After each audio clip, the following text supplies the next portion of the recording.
បាទជំរាបសួរបងប្អូនជាទីនឹករលឹកថ្ងៃនេះសូមនាំអារម្មណ៍បងប្អូនទៅទីតាំងមួយកន្លែងដែលមិនឆ្ងាយពីរាជធានីភ្នំពេញ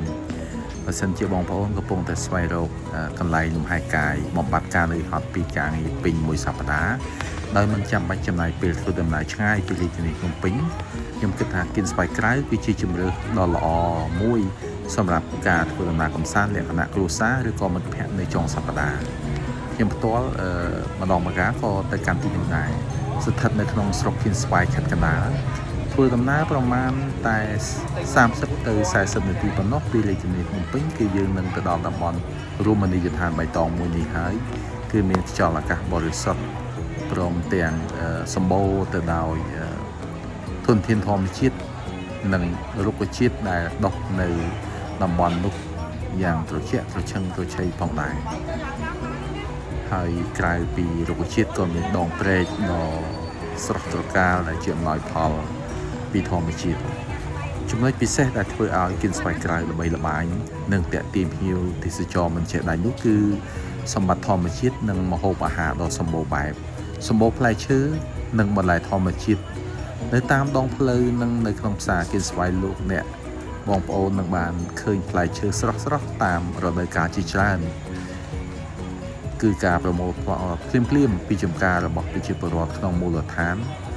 មានដូចជាស្វាយខ្នុរដោះគោមានដូងនិងជាច្រើនទៀតបងប្អូនអាចស្វែងរកបាននៅតាមរដូវកាលរីឯបន្លែវិញគឺជានិមិត្តរូបនៃភាពដែលមិនជាសពូនគឺថាបន្លែស្រស់ៗធម្មជាតិដែលបន្លែស្រស់ៗដែលជាលក្ខណៈធម្មជាតិដែលអ្នកភូមិដាំដុះផ្ទាល់ដៃនិងបេះមកលក់ភ្លាមៗដោយរក្សាបាននូវរសជាតិឆ្ងាញ់និងសុវត្ថិភាពសម្រាប់សុខភាព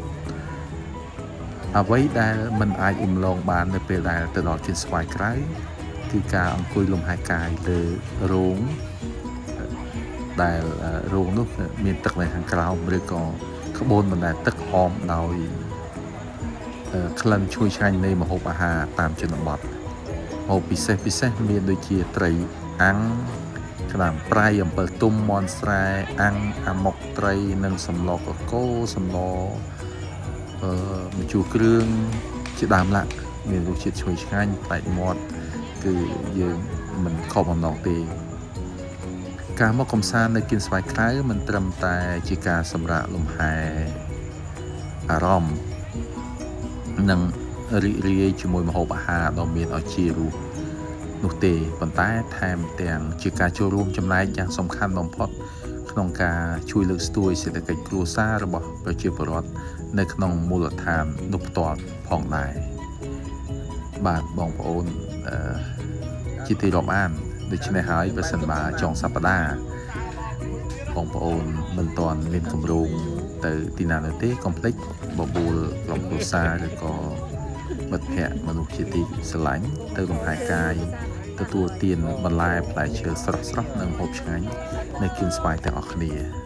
ខ្ញុំបាទមានតែប៉ុណ្ណេះទេសម្រាប់វីដេអូនេះចង់ជម្រាបជូនខ្លីៗជូនបងប្អូនតែជាបងប្អូនពិចារណាបានស្គាល់ហើយបងប្អូនមួយចំនួនក៏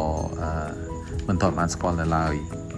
ចំណែកខ្ញុំបានស្គាល់ច្រើនដងហើយក៏ទៅច្រើនដងដែរគឺមិនចេះចំណាយនោះទេសូមអរគុណសូមជម្រាបលាបាទជួបគ្នានៅឱកាសក្រោយទៀតសូមជូនពរ